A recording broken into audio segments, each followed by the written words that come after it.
All right, Eric, is that the best offensive game you've ever had? 2 goals and essentially a hat trick when the game winner in the shootout. Not even close. Carlo, that right there had to be the clip of the week, buddy. All right, Erik Karlsson goes out there, scores 2 goals, gets an assist, and not only that, in the shootout, he rips a clap bomb for the win. I mean, who does that? Yeah, well, I can think of one guy that does that. I've seen you do that in your men's league games. But you talk about like watching a great highlight, watching a guy go in on a shootout and taking a slap shot by the goalie. Because this is, I don't know if it's a code or something, but it's a sense of embarrassment on both parties. Players don't want to go and look bad taking a slap shot, missing the net, and goalies don't want to look bad getting scored on by a slap shot. But I got to give Ryan Hartman credit. He put this on a tee for Erik Karlsson, and good on him for coming back and putting it on a tee for himself, burying it past Cam's helmet. And what I loved about it the most was the swag he showed looking at the bench afterwards after he scored. I absolutely loved it. I want to see more of it. I can't believe you're giving Hartman credit for missing the net in a shootout with a slap shot to tee up Erik Karlsson. But okay. Anyways, look, we hadn't really seen that type of confidence from Karlsson since he was in Ottawa. Arguably the best defenseman in the league at the time. The guy was oozing with swag in the nation's capital.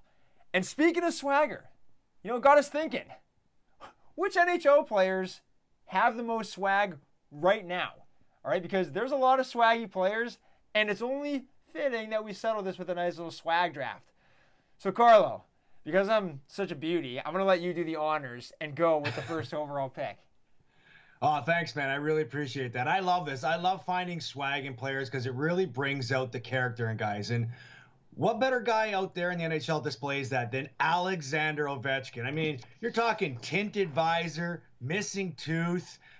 He's got the yellow skate laces. This guy's got skate laces as his belt on his pants. I mean, if that doesn't say much about swagger, then I don't know what does either. But what I love about Alex Ovechkin the most is the way this guy celebrates goals. Like every goal is a goal, as a cup-winning, clinching goal. I absolutely love it. This guy is a number one when it comes to swag. I don't know about that, man. I actually kind of disagree to an extent. Look, I'd love to hear what you take. I love Ovi. I'm a huge Ovi guy, like my favorite player growing up. But as much as it pains me to say, when we're talking about swag, we're talking about on and off the ice.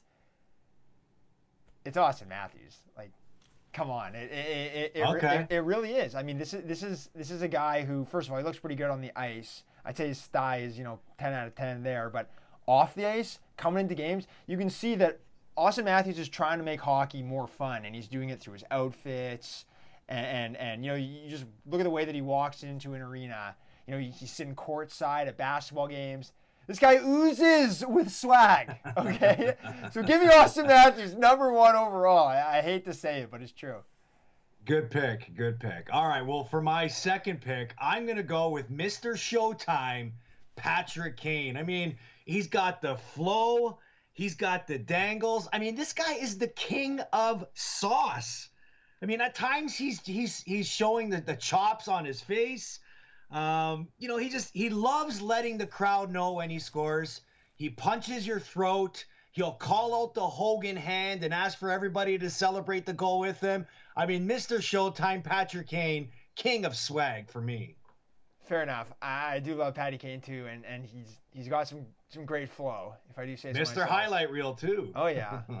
Little business in the front, party in the back action. Gotta love it. That's right, buddy. All right, well, with the final pick of the draft, I'm going to bring up someone who Mr. Kane is very familiar with, his old teammate, actually. Artemi Panarin.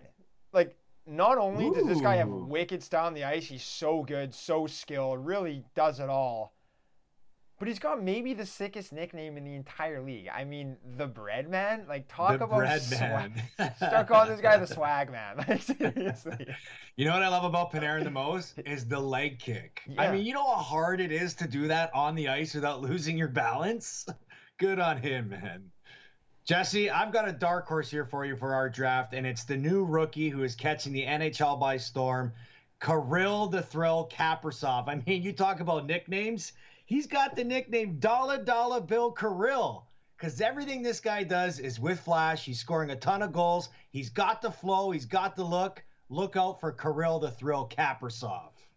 Yeah, pretty sick nickname, and he is having a great rookie campaign, so I can't argue with you there. I want to see how his swag evolves, to be honest. Yeah, you me can't, too. You can't That'd just be say, awesome. like, yeah, I mean, like, rookies, sure, they come to the league with swag, but, like, can you carry that swag? I mean, Ovi's been doing it for, what, like 15 years now, more? Like, Yeah. Let's see how the swag progresses. But well, he's definitely getting the Minnesota hockey team in Hockey State following and oozing with the buzz of Kirill the Thrill. Carlo, my man, always a pleasure having these chats with you. And you were actually my sleeper pick for swaggiest NHL player. But I mean, your flow is a little too tough these days, so you didn't quite crack the list. But I don't know. It's the COVID flow, man. Oh, trust me, I know a thing or two about that. All right, buddy. Good chat, man. Always a pleasure, Carlo.